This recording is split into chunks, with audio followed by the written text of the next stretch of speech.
you can easily contact it. So in case you use a virtual machine and couldn't complete your work, but you have to run quickly to grab lunch or something, you can just call your friend and say, hey, I'm still using the VM, don't shut it off, and things like that. So you don't really need that a lot, but if you have someone that you want to have in your group, then let me know in the next week or so. I will try to reflect your preference. So you just need to send me an email to the datacomsys at live.com email address, just one per group. So if you want to have, I want that guy in my group, then just CC or include him as a receiver as well as me, and send me, I want to be a group with this person, then I will try to honor your preference. Make sure you include that person in the email, because sometimes I get emails, I want to be in that group with that guy, and those guys have no idea you wanted that. So at least I have to confirm that they know that you want to be a group in the same group as that guy. So send me an email, okay? How many people in the group? Max 5.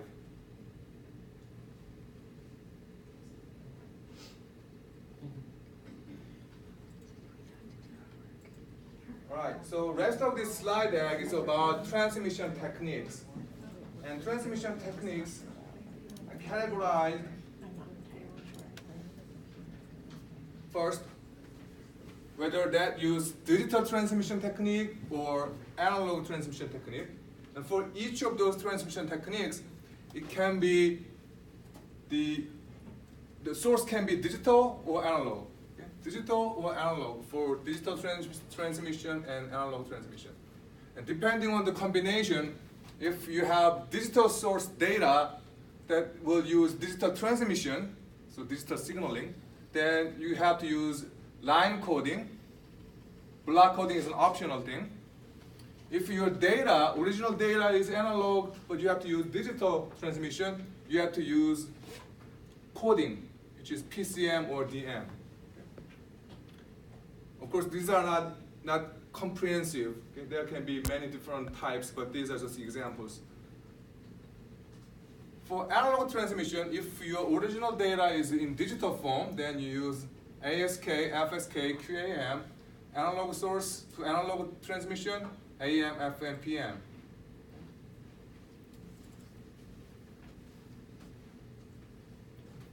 So I just activate the quiz for this first part, the physical layer chapters. So the question will be something like, what is QAM for? Is it for analog to analog, or digital to analog, or analog to digital, or digital to digital? Answer is digital to analog. If you have analog source and you need to use digital transmission, which one of these are the right technique? PCM or DM? Those are the things that you need to understand in the rest of this slide deck. So the digital transmission is covered in chapter 4, analog transmission is covered in chapter 5, but these topics are in nature, it's more for those in the electric engineering discipline. So I wouldn't expect deep understanding. Again, 10-mile wide, half-inch deep. First, talk about digital transmission. So in this table, you see the original data format and transmission. Signal means analog signal using analog transmission. And these are the type of technique, the transmission technique. So you have AM, FM for analog to analog. For digital to digital, you have NLZ family. So you have NLZ L, NLZ I. Manchester is type of NLZ. Differential Manchester, bipolar AMI, 4B, 5B. Those are the different techniques. Some examples of those techniques.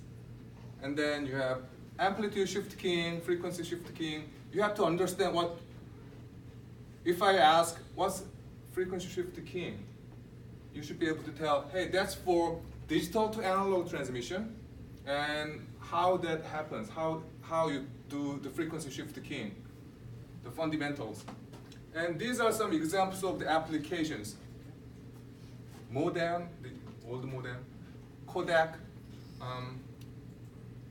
radio, TV, DSL. So just go through the table carefully and be familiar with those different techniques. Digital to digital is the simplest of all these different categories in terms of data communication, because data communication usually have source and destination device that use digital data, right? So you have digital source, transmitted digital, that's very easy, and then transmitted and then received, converted back to digital data. So everything is represented by ones and zeros in digital world. You have SAM, that's data that you need to transmit. When you type in SAM, that can be mapped to a code depending on what type of character set you use or language set you use. In this case, you are looking at ASCII code. ASCII code is one of the first coding system that personal computers use.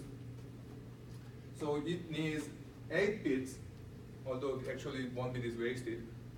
So you have 1010011 representing capital S. Everyone knows that represents S if we use ASCII code. What's ASCII code like?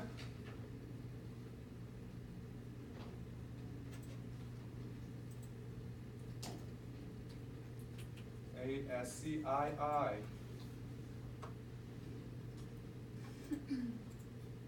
It's a chart that maps.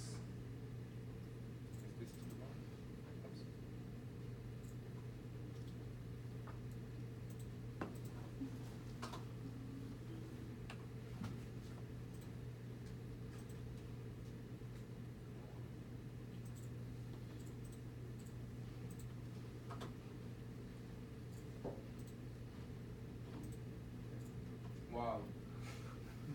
How can this happen?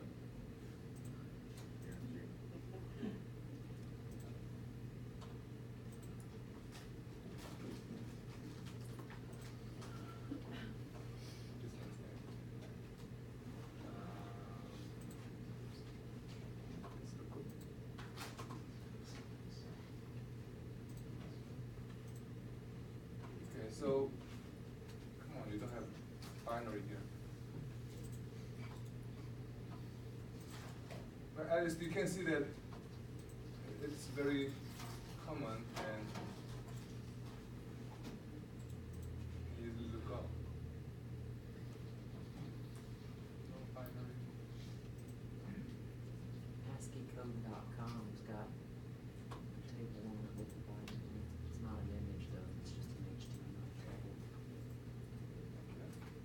ASCIIcode.com? ASCII-code.com.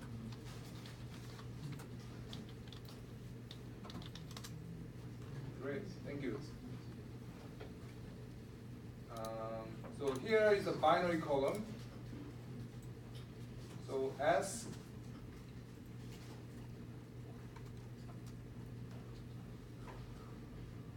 let's look at S, capital S is 0, 1,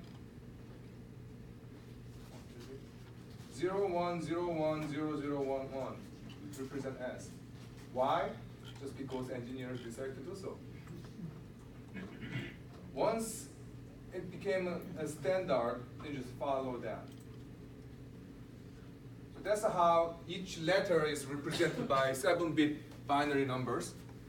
You have just additional 0 here to show the full 8-bit ASCII code. The original ASCII code just used 7 bits to represent the basic set, and then use the other bit to have the same number of extended set. Anyway, so you can represent anything with ASCII code, which will be converted to binary, and then ones and zeros, we'll go through line coding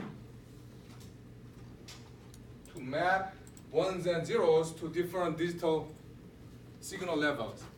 In this case, let's say 0 is mapped to the negative voltage, and then 1 is mapped to the positive voltage. So easy, right? Simple. One of the simplest way. The mapping between ones and zeros and the signal levels can change. So depending on what standard you use, what technique you use. NLZL use this, NLZI use this.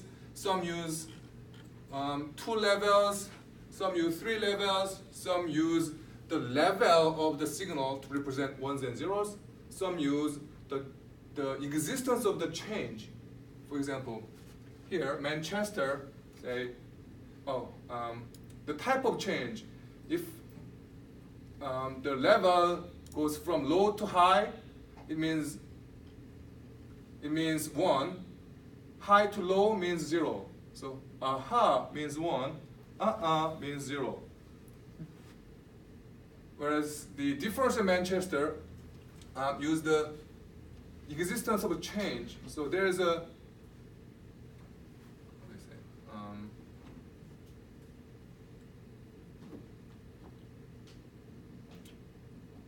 if there's a change,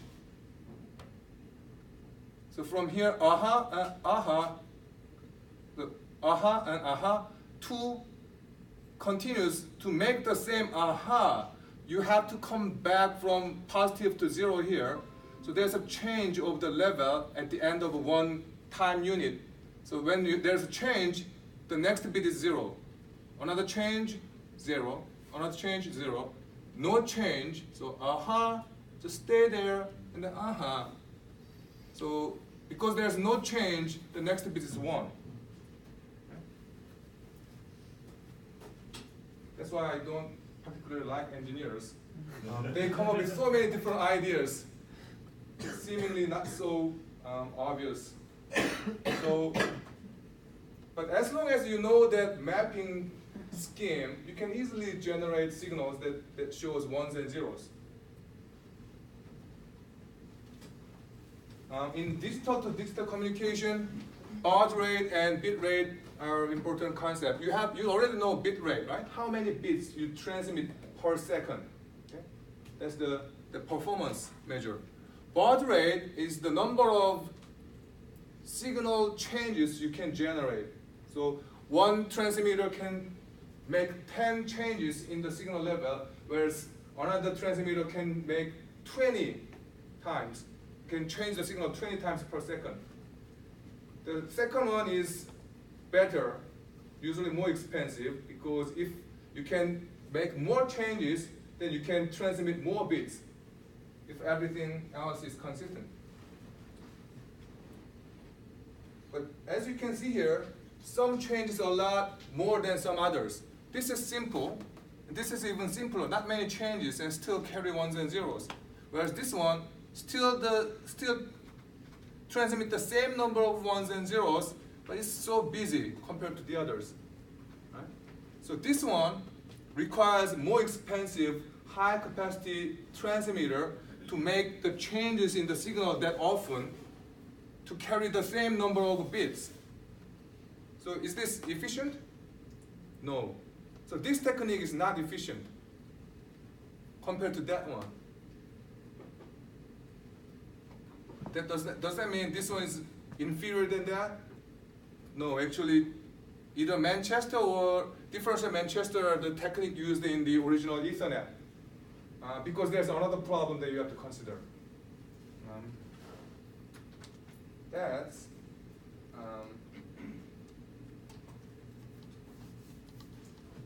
well, can anyone guess why you would ever want to make that busy changes to carry the same amount of bits?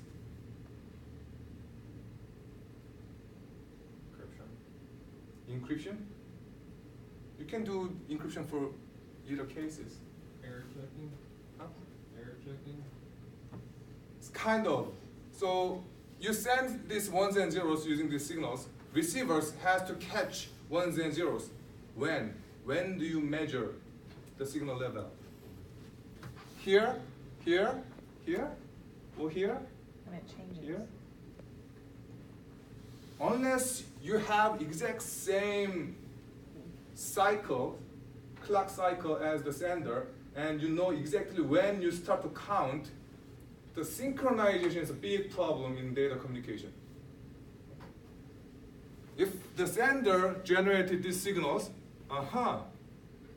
in the first second, and then this second, third second, the receiver should start exact same moment as it receives and take 1 second to interpret the first part, second to interpret the second part. If there's any slight change in the time clock after many bits, you will be reading somewhere in the middle when you should have read this part. So if you have this long continuum of voltage, it's easy to lose the track of which part of the signal you should interpret and how many times you pick up the bits. If you have this kind of signal, whenever you change, that means a cycle. So you are using the data signal to also synchronize your pickup time. And that was very important in the beginning of the internet, in the beginning of the networking era, because the transmission and reception quality was not that good, and the transmission medium also was not that high quality. So to address the synchronization problem and help the receiver to pick up the right bits at the right moment, they intentionally made more changes and gave kind of unnecessary bits that the receiver can follow. Always follow this count. If there's long pause, that means there's something wrong. Yes, metronome, I think. And block coding is also for the same purpose. Block coding, as I said, is an optional. You have to have line coding for digital to digital transmission. But in addition to line coding, you can divide the original source, ones and zeros, a bunch of ones and zeros, into a block of a bit, in this case m bit, where m can be 3 or 4 or 5, 6, map them to different bit blocks, usually 1 bit more than the original bit, and then use line coding. Why would you do that? Because you don't want to transmit long line of ones and zeros.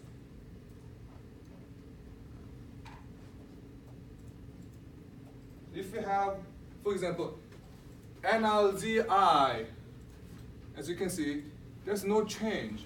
And whenever you have this long, steady line, the chance of the receiver getting an error is higher, goes higher. So you want to avoid that kind of long zeros or long ones. So instead of sending ones and zeros,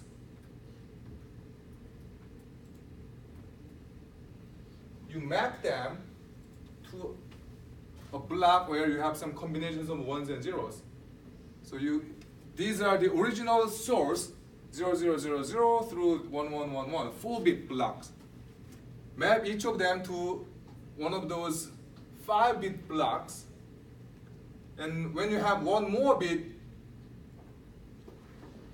you can actually have double space. So in this case, you have 4 bits. How many different blocks can you have? 0000, 0001, 0010, 0011. So you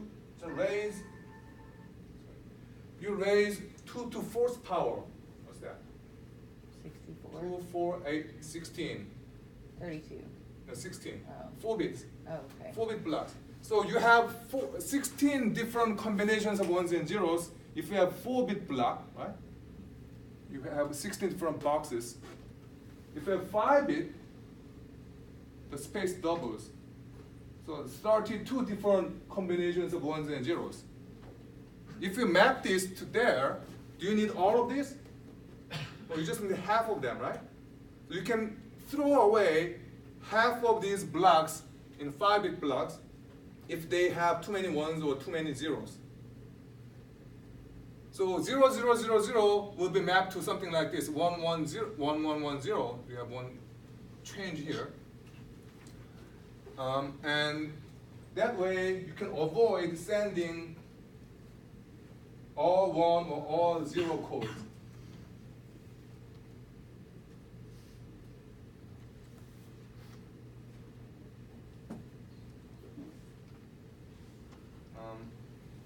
We will learn about block coding again later, and for that, block coding can be for error checking. Here, in physical layer, block coding is used to avoid synchronization problem. Analog digital conversion is interesting thing. So this will be something that you're gonna talk a little more. So analog to digital, what are the cases? Everyone uses analog to digital conversion these days. Very often. When? So whenever we say something to phone or computer, you are speaking using analog signal. Okay? They have to somehow be captured and converted to digital, transmitted through the digital channel, right?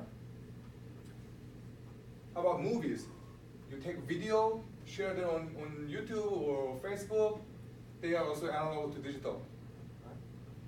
To do so, you have to use the 3-step approach for PCM. So PCM is an encoding technique. Encoding to transform analog to digital, and then digital back to analog, that's decoding. You know the term codec, right? Codec represents coding and decoding. So for coding, you go through these steps: sampling,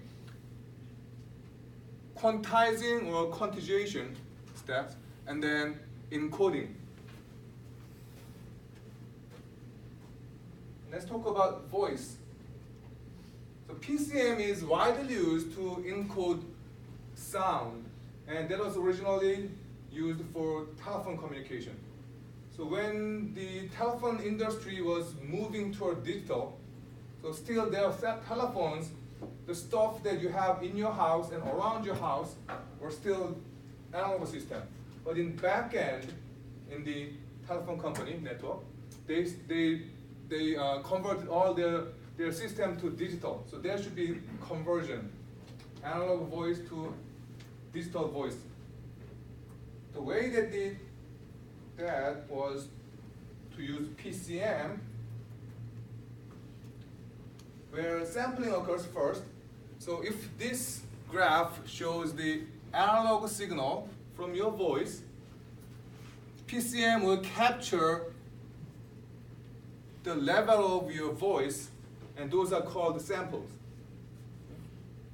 And capture a lot of samples to provide, to assure that the quality is kind of understandable for the human listeners. Of course, if you increase the number of samples, the quality will go higher, but then the bandwidth requirement will also go higher. So you have to find a sweet spot. And telephone quality was pretty bad, but these days, if you go to like a live music streaming site, their quality is much higher, and still many of them use PCM technique, just more samples. Once the sampling is done, you have something like this, sticks, that represent each sample of the original analog sound. So the next one is quantization, or quantizing, where each stick will be measured and converted to a number. And this measurement can also be arbitrary. So in this example, you have how many notches on the left? 256. So 128 for positive, 128 for negative. Okay? So you have 256 total levels where you can compare these sticks and assign a number. So each number will have a level like plus 24, plus 38, plus 48, and then you have minus 180, and things like that.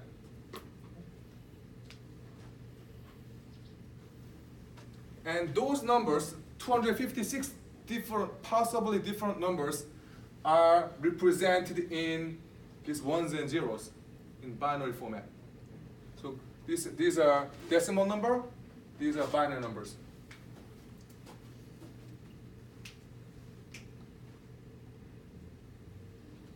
And then those binary numbers, ones and zeros, will be mapped to the signals, digital signals, just like the other line coding. So this is the whole process. Original analog signal goes to PAM,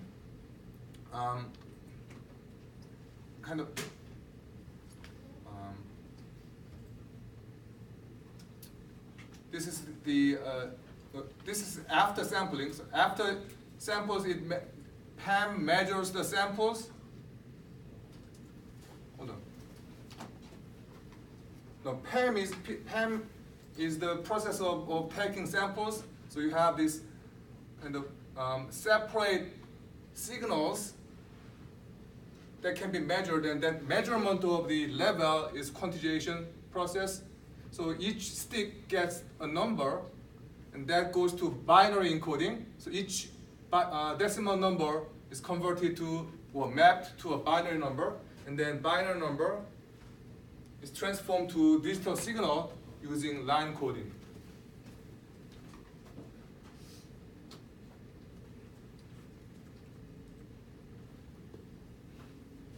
So the original PCM required 64 kilobit per second bandwidth to convert human voice, because that was developed for the telephone system. They thought 64K should be enough to carry human voice in good quality so people can understand. If you still remember how the telephone sounded like 10 years ago, was that better or worse than CD quality? Worse. Worse, right? 64K didn't provide very high quality. So when they come up with this CD quality music streaming, they used the same PCM, but not 64K one. They took more samples, and when they measure, they used more fine granular ruler to provide more levels, like 512 levels, 1024 levels, or even higher levels, more fine granular levels to measure each volume, each sample level. So when you have more different levels, what happens? If I measure my height with inch sticks, okay? Let's say that inch stick does not have half inch or quarter inch or 16th inch, those notches. It just has inch notches. I can measure my height, right? It will be somewhere, I don't know, somewhere between two different inch level. And there's another stick that has centimeter notches. Which one has smaller unit? Centimeter. So if I use the second stick, can I measure more accurate or less accurate height? More. So if you increase the level on the left, you can measure each sample, although even if you have the same number of samples, you can measure each sample more accurately, providing more higher fidelity of the analog sound. So that's how you increase the quality of streaming sound. So that's by increasing the number of the samples and the number of notches in the measurement stick. So in the original PCM for 64K, you took 8,000 samples. Well, it's low quality, but still use 8,000 samples. Okay. Your voice will be sampled 8,000 times per second. And then each sample will be measured using 256 notch sticks. But for CD quality and these days, higher quality sounds will use many more samples per second. And then, of course, many more different levels of quantization. So CD level is how many bits per second? Can anyone remember? Do you remember what numbers you saw? Some website, some streaming music site has options. You can choose CD quality or what else? DVD quality or hi-fi. What's the term? The latest high fidelity stereo sound. Hi-fi sound or something? Right? Lossless is a common one. They say it's lossless audio quality, which is true to the analog recording. I guess that has much higher sampling rate and quantization level. So CD quality is somewhere like around 128 BPS, and some sites says DVD quality. I don't know that if that's regular DVD or Blu-ray. Depending on that, it will be somewhere like 256 BPS quality. So you can increase the quality by doing more sampling and quantization.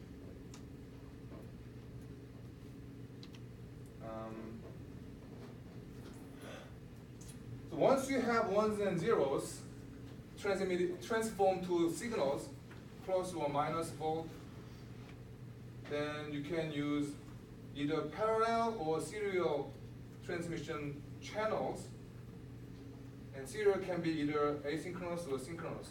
So parallel transmission is where you have multiple lines, and individual bits will travel through individual channel at the same time. So if you have 8 channels or 8 physical lines, then you can transmit 8 bits at the same time. It's parallel transmission. Can anyone remember where you used parallel cable? Printers. See? Don't say that if you want to hide your age. So in olden days, you had this cable called parallel cable. It's really thick, and if you just cut it, there are a bunch of lines. And those lines are used in these individual channels. So you can transmit multiple bits at the same time. Well, guess what? They were developed when you were using dot matrix printer. And that was when we were still using text-only computing. And text has alphabet, and each alphabet uses 8-bit. So if you can transmit 8-bit at a time, that would be nice to print letters on a printer using dot matrix. That's why you had 8 lines or 16 lines of those parallel lines to transmit data. Not anymore for the printers, but doesn't that sound good? It would be very fast. And still we have this. Where? That's going to be expensive, right? You have to have multiple lines. Not hard drive itself, but where you really need the speed. The cable. Inside of this box, right? You heard the term bus, 8-bit bus, 16-bit bus, 32-bit bus, 64-bit bus.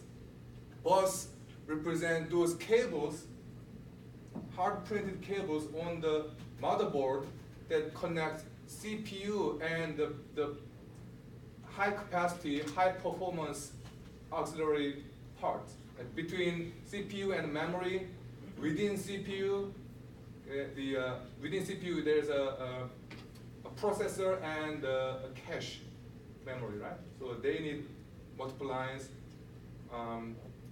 CPU and RAM, you need a lot of lines.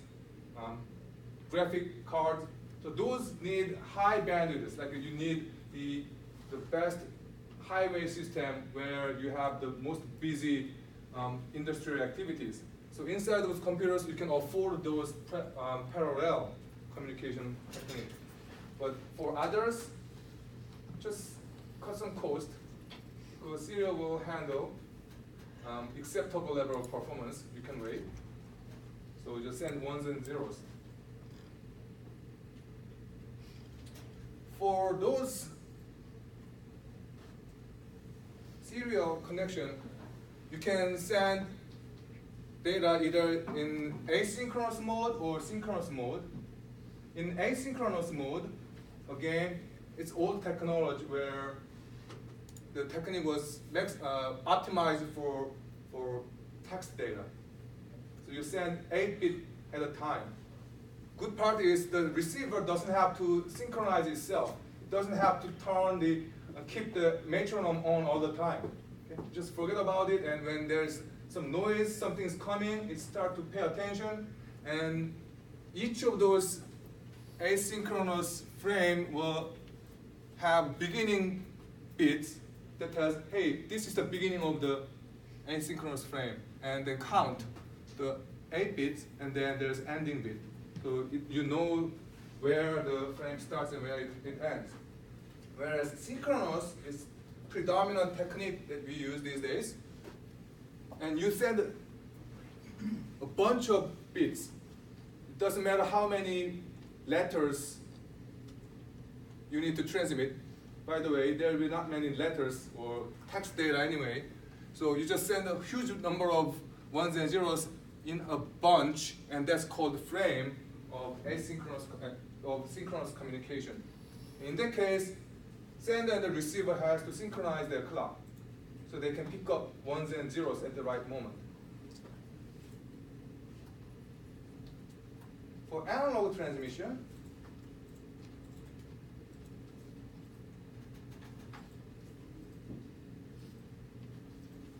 analog to analog is the oldest of all that we cover. And of course, that will include radio, the typical radio service, TV, walkie-talkies, and things like that. And digital to analog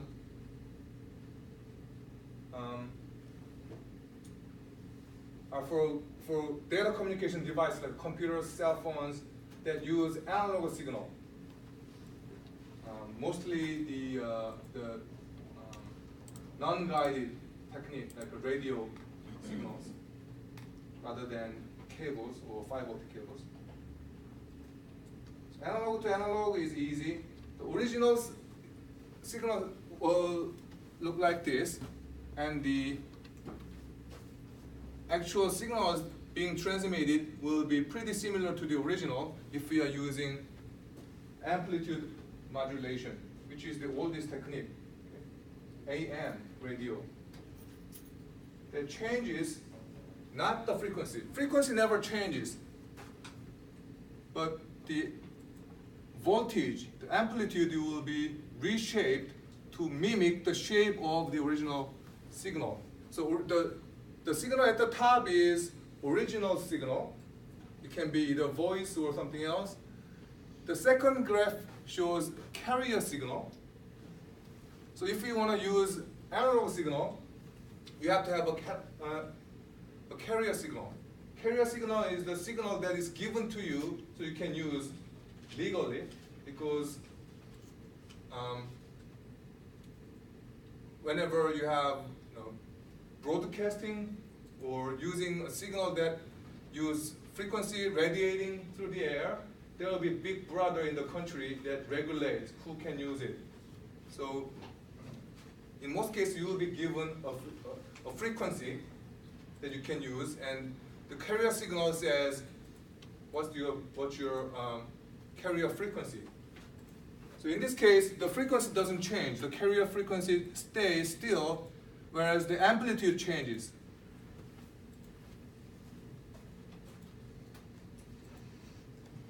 And AM use that technique, whereas FM doesn't change the amplitude, but changes the frequency a little bit within the given spectrum of your signal. So this is the carrier signal that has whatever hertz of frequency, and you can use few more hertz and few less hertz around that carrier frequency to reshape the signal. So in this case, if the original signal goes higher in the amplitude, you increase the frequency, not the amplitude. And the amplitude goes negative, then you will decrease the frequency to represent the original. So that's another modulation technique, which is used for frequency modulation, or FM. And for FM, you still need a band which should be wider than AM, because you are changing your frequency up and down a little bit, so you need a wider band, but still there will be a limit. Okay? You cannot just use whatever frequency you want. If the big brother finds that, you will be fined heavily. Who is the big brother here in the US? FCC. FCC, yes. And usually you have some small frequency range between different stations to avoid interference between the two signals.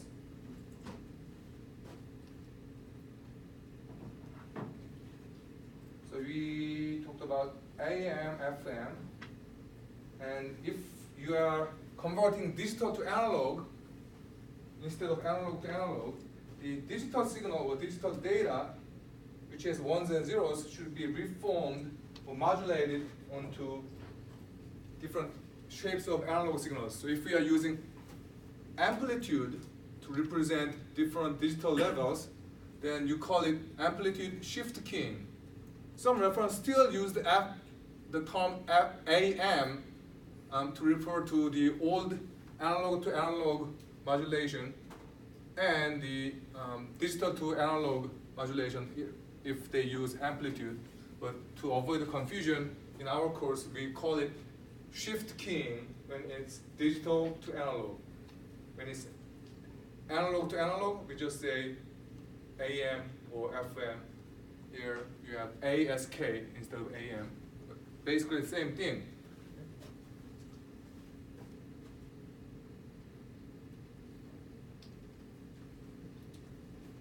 And in this example, you see how many different levels of voltage? 4 different levels, 2 to second power. And you have 4 different levels, you can assign 2 bits per signal level.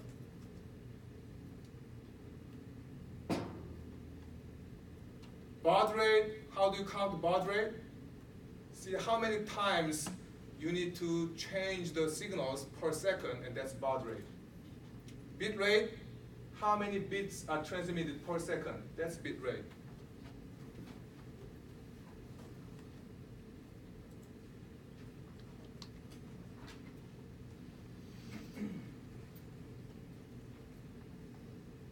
Frequency shift keying, same thing. If you use frequency instead of amplitude to carry ones and zeros on analog signal, that's frequency shift keying. And here you can count the different frequencies. So you have high frequency and low frequency, only 2 different frequencies. So 2 signal levels, data level 1 and 0, so 2. Bit rate, you count how many bits are transmitted per second, where you assume that here is the 1 second point. So 5 bits per second, and you change the shape of signal, change the level of the signal 5 times. So baud rate is 5. Phase shift keying. Okay. So this is where you use the phase to carry different meaning. So you lose few years of your life, and those will be assigned to different meaning, either 1 or 0. So if we are using only 2 different changes, one,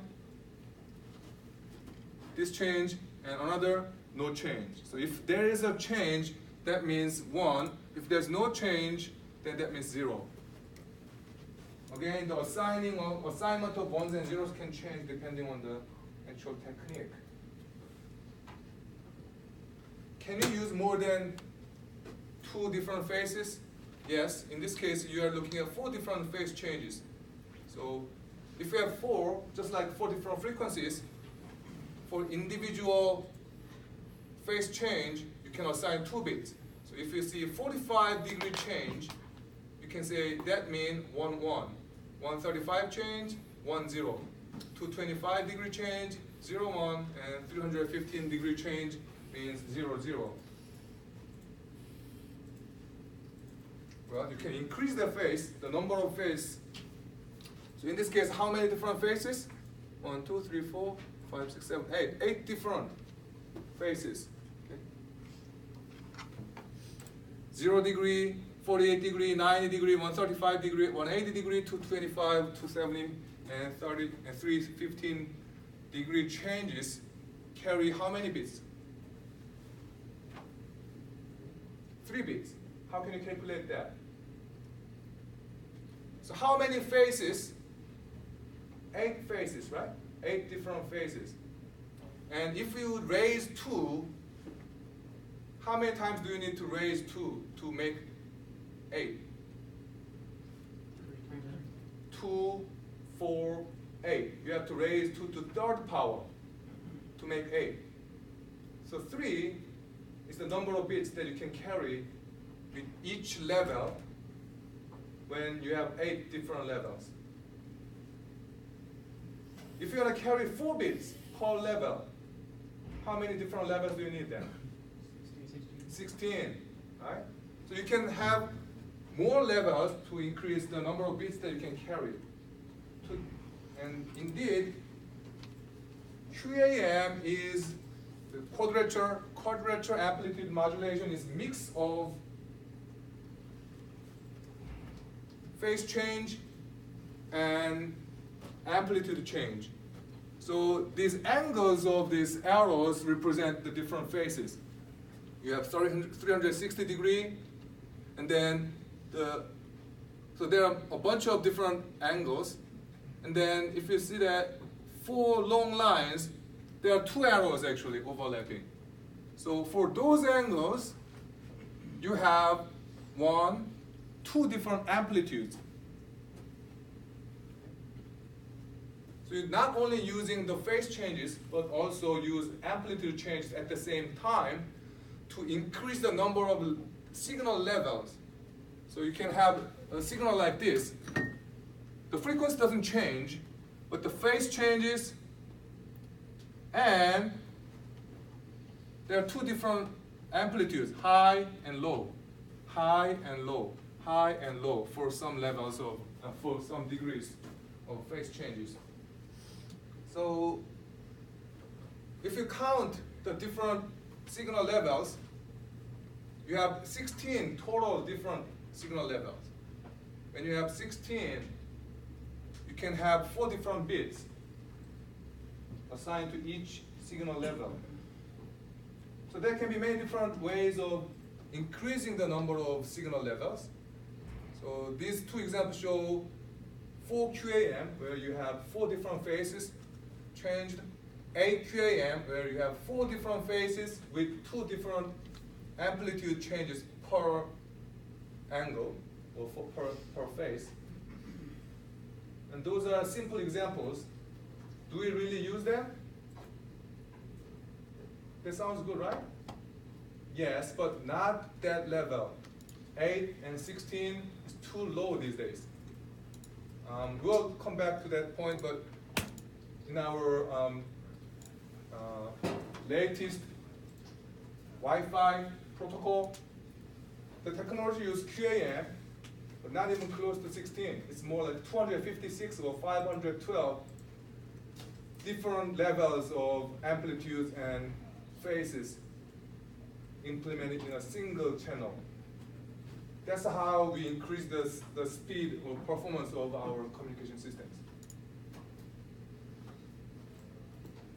We still have only 360 degrees, but the transmission systems became so sophisticated to differentiate the little teeny tiny differences in the phases and amplitude. Any questions so far?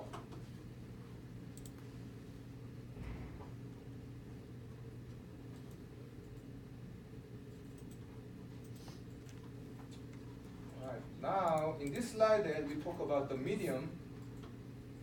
different media and how we can utilize them better. And still, we are talking about layer 1, the physical layer. And here we talk about multiplexing.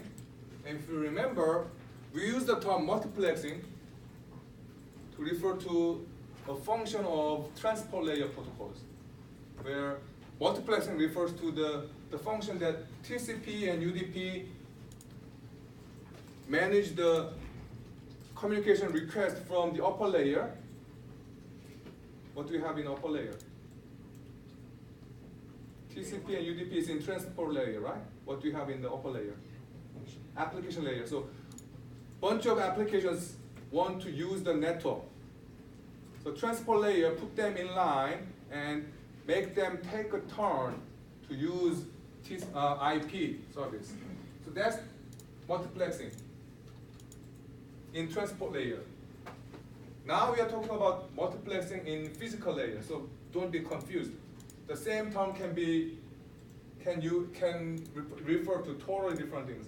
Here, multiplexing means you combine multiple signals from multiple sources and put them through a single line, single medium to share that capacity. So we talk about different types of multiplexing and different types of media. It can be guided or unguided. Multiplexing technique is also categorized depending on what type of signal you use, analog or digital. If we are using analog, then you can use FDM or WDM technique, where M at the end stands for multiplexing. So frequency division multiplexing, wavelength division multiplexing for analog transmission. For digital, you have time division multiplexing.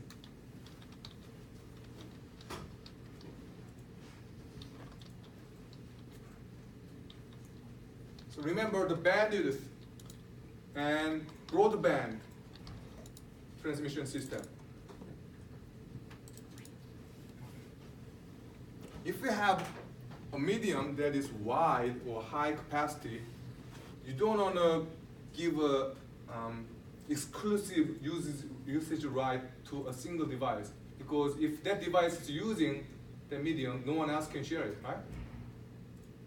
You don't want to build a wide road and make only one lane, where only one car can pass at the same time. So you divide the high capacity channel into smaller bands and create multiple channels and assign them to different devices. And if we are using different frequencies for different carrier signals, then that's frequency division multiplexing.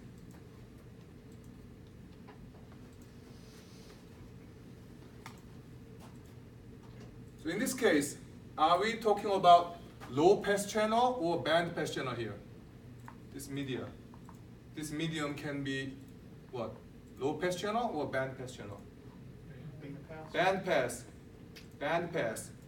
Because band pass channel means it has a good high capacity, wide enough to divide them into multiple subbands.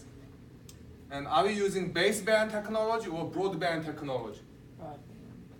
Broadband, right?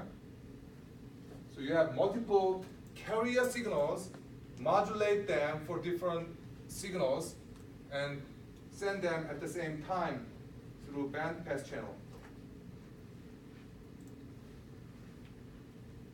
So you have to modulate signals. Here, look at the telephones, and how can a telephone, the original good old telephone, how smart can they be? They are as dumb as brick, right? They cannot do anything but make sound. When you just let the current run, they will make ring and then mimic the human voice. But they don't have processor in it. They don't have RAM in it. So they make exact same signals when you put the exact same voice, right? So this resulting original voice signals will take up the same frequency range for human voice, right? Everyone has different voice, but the frequency range is pretty much the same. Male and female has slightly different ranges, but still, we are not dolphins, right? So, the same type of signal has to be somehow differentiated so they can travel through the same line at the same time.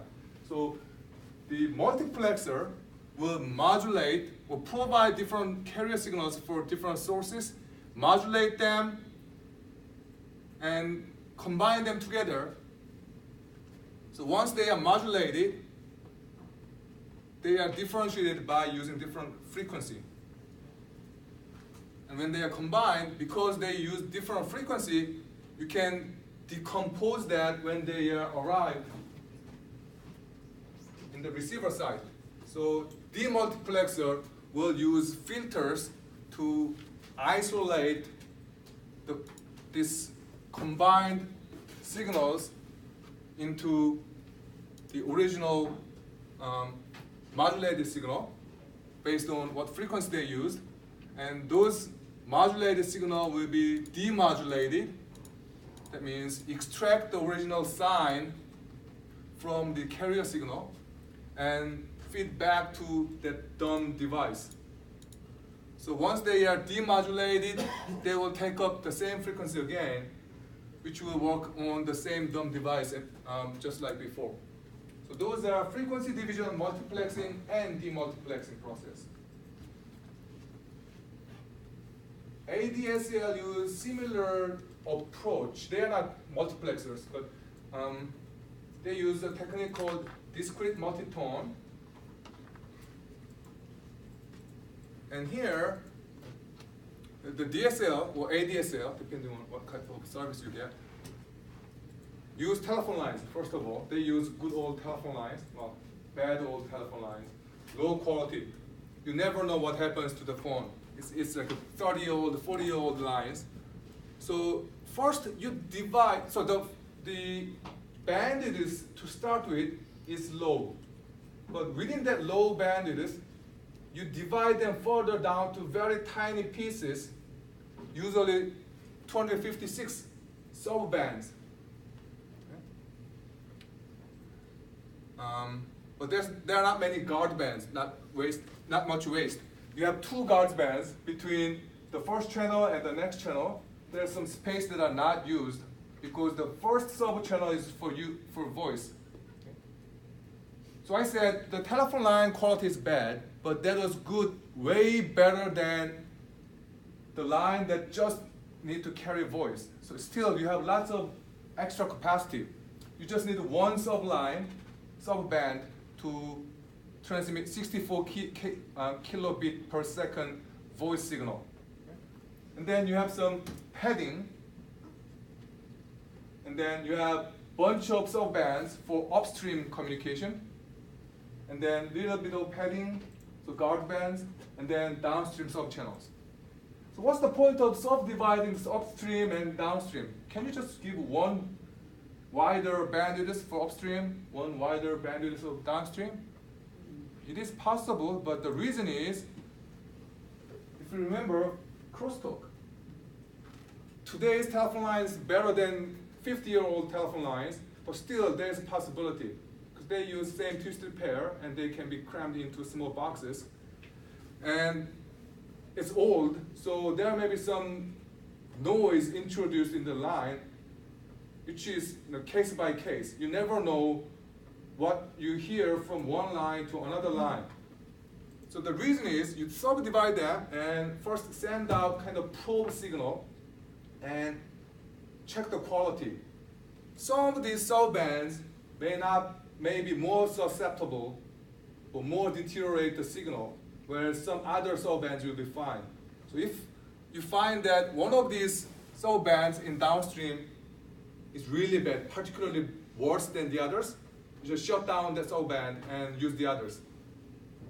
That way, if you use the wider bandwidth for a single line, that particular subbands will deteriorate the whole signal. If you divide them into small subbands, it's like a divide and conquer. If individual subband is good, you can maximize the transmission speed.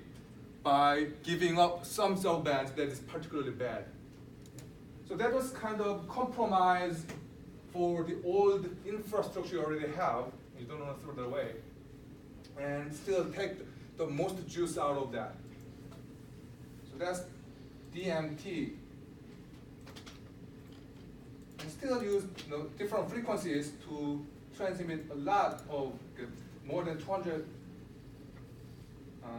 different signals through the telephone line at the same time. And for individual sub-channel, use QAM. QAM is for what? Digital to analog transmission, right? So you use both phase changes and amplitude changes at the same time to increase the number of signal levels, which will increase the number of bits per signal and improve the transmission speed. So that's how you can achieve high data communication speed using the old low quality telephone lines. The same thing can happen over fiber optic cables. In fiber optic cables, you use lights, right? So fiber optic cable can be used either as low pass channel or band pass channel. If it's used low pass channel for digital communication, you can use like this. You turn the light on, that means 1. Turn off the light, that means 0, right? So the existence of light can mean something, 1s and 0s. That's digital. What if you send blue light, red light, purple light? Those are lights of 3 different frequencies, right? So you can turn on and off blue light, turn on and off red light, turn on and off purple light, then you can transmit 3 signals at the same time. So here, if you can divide the light signal into different wavelengths, which is frequency, okay? It's not same, but inverse, it's related anyway. Then you can transmit multiple signals modulated on, in a sense, different colors of light, and you just need 2 prisms, kind of. So in the sender side, multiplexing, and receiver side, demultiplexing, divide, split the light into different colors, and extract the original meaning from each carrier light signal. So that's wavelength division multiplexing. Exact same use as frequency division multiplexing, but for some reason they just use wavelengths for light signals. How about digital to digital? So you have 1s and 0s and signals that looks like 1s and 0s. You have distinction between the signal levels. So you cannot use frequency or amplitude or phase, but you have to time share, time slice. So if you have a high capacity TDM line, that means it can carry signal at higher speed. So when individual device can send out 5 bits per second, this trunk medium should be good enough to carry 20 bits. So 4 times faster transmission speed. So the MUX, the multiplexer, can slip in individual bits. So 1 bit from the first guy, 2nd bit from 1 bit from the second guy, 1 bit from third, 1 bit from the fourth, and then again the next bit from the first, next bit from the second, etc., etc. So it's like a CPU multiplexing, multitasking, where multitasking is just fake. It's not real multitasking with time slicing.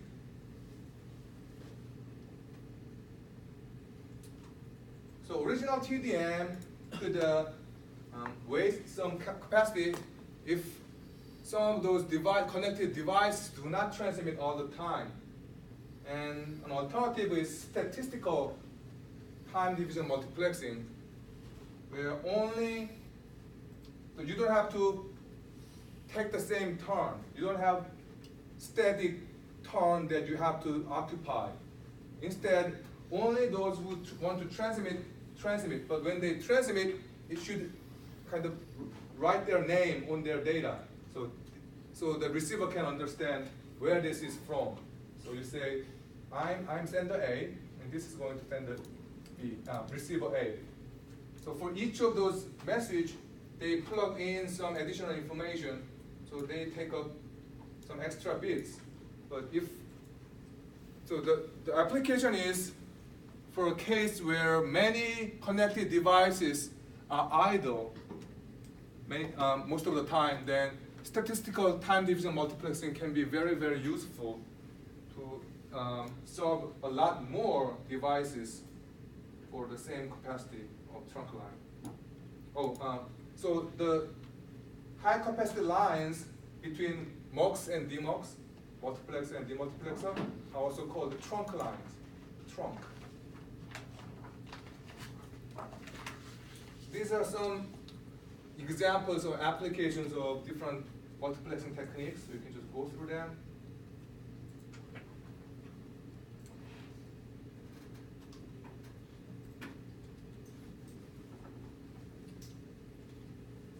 In terms of the types of physical layer transmission medium, you can divide them into guided and unguided groups, or wired or wireless. And guided can include twisted pair, coaxial cable, fiber optic cables. I showed that last week. And then unguided, radio wave, microwave, infrared, but they are all radiation. But you just give different name in a sense for a historic reason. So radio wave include the frequency range that we start to use for data, for communication in the early days of communication, like AM radio, TV, walkie-talkie.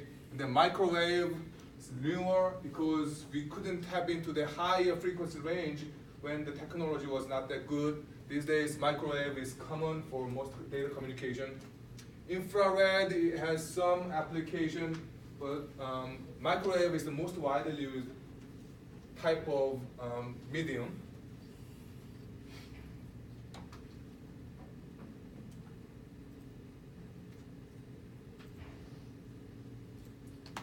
So the reason that you have these multiple different types of medium is because the application has different conditions that you need to meet.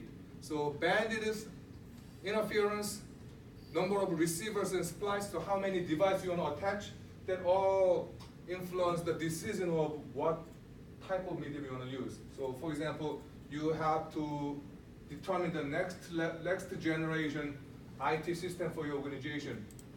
What medium do you need to use?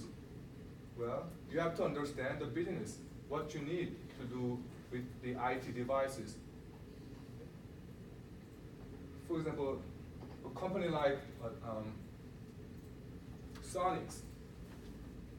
So you carry things around, right?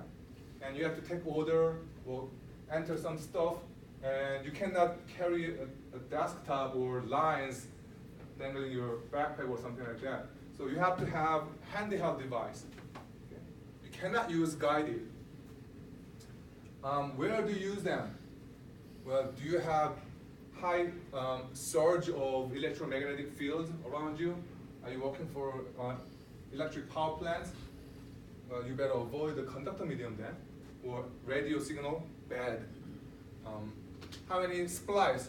How easy should that be to add more computers?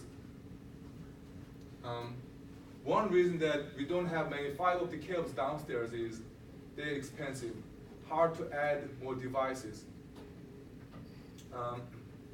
These cables, UTP cables, easy. I have a bunch of cables and crimper tool that I can easily make the termination and make more cables or sections of cables, whatever I want, whatever length I need. But fiber optic cables still most organizations do not have the capability to terminate the cable and put the right jack to connect them to a new device. They have to buy every piece of fiber optic cable, and they have to order the right length. If that's too short, you have to buy a new one. Okay? So that all has to be considered when you decide what kind of network you want to use or what combinations of network you use. Most companies use both wired and wireless together. Where do you want to position your routers and switches and access points and things like that? You already saw this structure of twisted pair cables. And these days, most twisted pair cables in use is UTP category 6 or better. Some organizations still use Cat 5e, 5 enhanced, but they often cause some performance limit to gigabit Ethernet. So these days, most Ethernet use Ethernet or 10 gigabit Ethernet. Most networks use gigabit or 10 gigabit Ethernet. So the cable should be at least minimum, bare minimum 5e, or 6 is better, 7 is even better. But even for 7, you cannot fully utilize the 10 gigabit speed.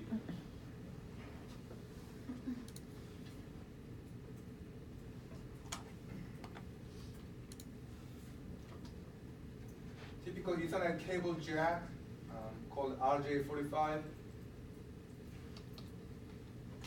And it's easy to make, easy to terminate. So you just cut the line and peel the outer skin, and you can easily see the color coding of the individual lines. So you can just line up based on this standard.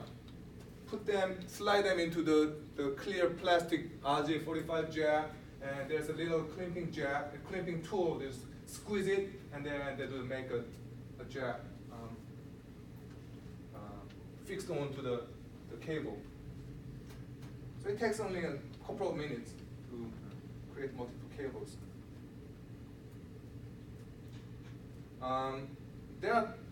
So one thing that if you are working in the networking area and actually do hands-on to maintain the network, some cables are special called crossover. What's the difference? There's straight lines and there's a crossover lines. The thing is, the devices in olden days have the roles. Okay?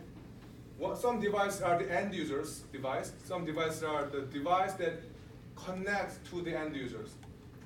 So when you talk and use separate lines, you have speaking line and listening line. Where do your speaking line goes? The communication partner's listening line. And the speaking line of your communication partner should come to your ears, right? Otherwise, you are talking to the mouth and cannot be heard. So that's how you cross over. If you have the same type of device, if you have straight through patch cable, you are talking to the mouth. You have to use crossover for the same type of device. For different type of device, you have to use straight through. Some devices have auto sensing. So if they try and don't hear anything but hear some noise into their mouth, then they switch and see if that works, and then it just reconfigure itself. But not all the devices in networking have the capacity. Very common mistake. You connected a new router and suddenly you're getting calls and everyone say, hey, network is down. Probably one of your patch cable was crossover. How can you find that? You have to have a good eye. Just look through that plastic and see if you can identify the colors, and if there's a cross, then you have to get a new one. Coaxial cable, you saw that. You still have some, but not very popular these days. First, they are hard to work with, expensive, heavy. So many of them were replaced by fiber. And you saw different types of fiber optic cables. So some have single fiber, some have pair, some have a bunch, depending on the application. And how do they work? They work using the oddity of this picture. What's wrong with this picture? Is there anything wrong? They all look good? Either messed up. Yes. The water's messing up. Their legs are like a midget. Why? It refracts the light when it hits, the water refracts the light when it hits. Right. It's not like they really have that short calf, right? So, when light goes through materials of different density, they bend, or sometimes they actually reflect. They cannot go through those edge of the density. So, fiber optic cable is just clear plastic or glass cables that has different density. Outside you have low density material, and then inside you have high density material. And when light signal was sent through this core material and hit, it's almost impossible to just shoot a laser that goes straight in the middle. So it's more likely that it hits the wall at some point, and if the density difference is big enough, the light will be reflected back. It cannot escape the core.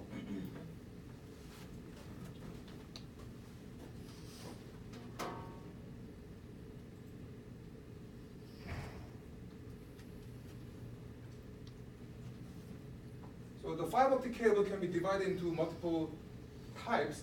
One is multimode, the other one is single mode. The two types of fiber optic cable that I showed last week, one is orange, the other one is yellow. I think the orange one is multimode and the yellow one is single mode. What's the difference? First, multimode fiber can carry light signal by kind of holding the light, the splits of lights into the center. So the lights will bounce off the wall multiple times, but they are guided back to the core, whereas single mode, the reflection is minimum. They run through the core. One reason, because the core is so thin, there's not much room to bend and hit the wall. Okay?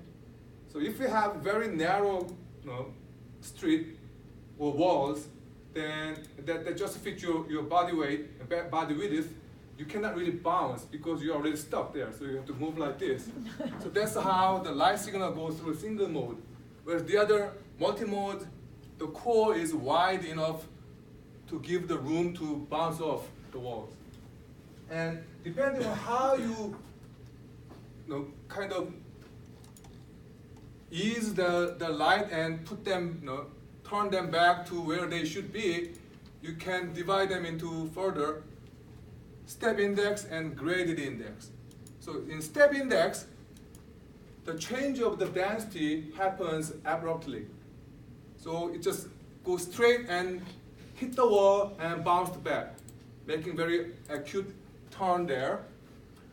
Whereas the graded index, you gradually reduce the density of the core, so there will be multiple turns that is smooth and guide the light back to the center. So depending on which one you use, the quality of the received signal, on the other hand, will be quite different.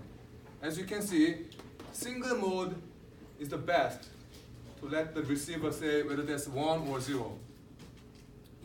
Multimode, graded index, still pretty similar to the original. Step index cannot go too far. So the orange line that I brought last week was step index multimode cable, and that's mainly for within a data center or patch cable use. You cannot run that for long distance. Whereas the single mode can stretch over many, many miles without any repeating, because it's so good, can convey the good quality of the signal long distance. So if you remember, I said there must be a couple of numbers divided by slash on the fiber optic cable. I said that last week. Those are the type numbers. So the first number actually represents the radius of the core. I'm not quite sure that's radius or circumference, but first part is the number for core, second number is for cladding. So that shows the contrast between the core and the cladding part. And as you can see, 50, 125, not much difference. 7, 125, big difference. So the cladding radiation is constant, whereas core can be pretty big or very, very thin. And obviously the thin one is for single mode.